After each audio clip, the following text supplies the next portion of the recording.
और अब बढ़ते आगे खबर है भोपाल से, जहां पर सौरभ शर्मा मामले से जुड़ी इस वक्त की बड़ी खबर। सौरभ शर्मा, चेतन और शरद से आईटी की टीम पूछताछ करेगी। बता दें कि आईटी को जेल में जाकर पूछताछ की परमिशन मिल गई है और आईटी ने लोकायुक्त कोर्ट में पूछताछ के लिए आवेदन दिया था।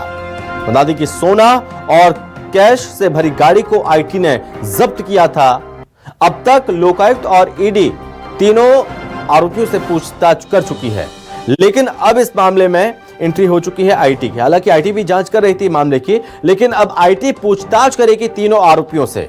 इसको लेकर लोकायुक्त की विशेष कोर्ट में आवेदन दिया गया है, परमिशन मांगी गई और परमिशन मिल चुकी है। परमिशन यह है कि जेल में जाकर आईटी की टीम पूछताछ कर सकती है आरोपियों से।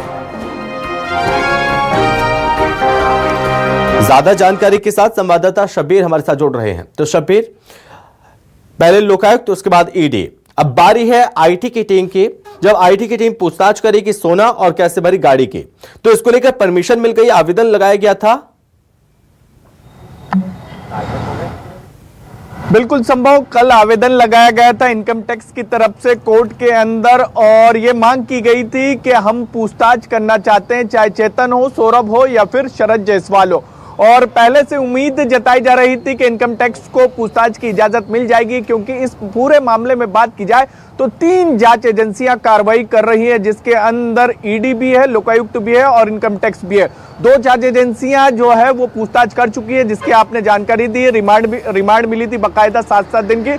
लेकिन इनकम टैक्स की बात की जाए तो इनकम टैक्स ने जो इजाजत मांगी थी वो ये कही थी कि हमें पूछताछ करने की इजाजत दी जाए जेल के अंदर जाकर, क्योंकि हमने देखा था कि ईडी ने भी पहले 3 दिन तक के जेल जाकर पूछताछ करी थी, फिर बाद में उनको सख्ती करनी थी क्योंकि कई सवालों के जवाब नहीं दे रहे थे, तो फिर ईडी ने रिमांड ली थी। अब इनकम टैक्स के बारे में जो जानकारी निकलकर सामने आ रही है संभव कि कल वो जेल जाकर एक आवेदन देगी, क्योंकि आपको जेल में जो कोर्ट से इजाजत मिलती है वो जाकर आपको जेल में दिखाना होता, फिर जेल से इजाजत मिलती है, फिर आपको जिसको पूछताछ के लिए बुलाना है फिर नियम अनुसार उसको पूछताछ के लिए बुलाया जाता है।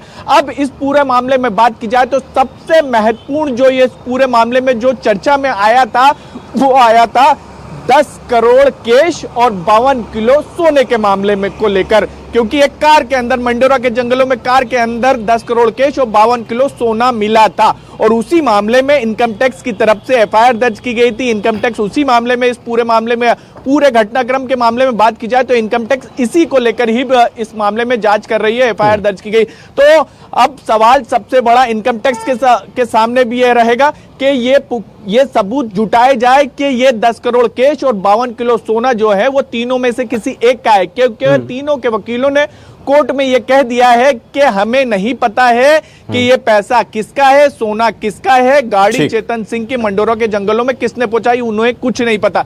अब देखना होगा इनकम टैक्स को क्या कुछ सबूत हाथ लगते हैं पूछताछ के दरमियान। शब्बीर, बहुत धन्यवाद आपका तमाम जानकारी के लिए।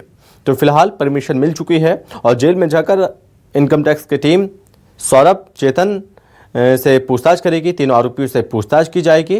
बता दें कि आईटी ने लोकायुक्त कोर्ट में पूछताछ के लिए आवेदन दिया था और जिसके बाद परमिशन मिल गई है।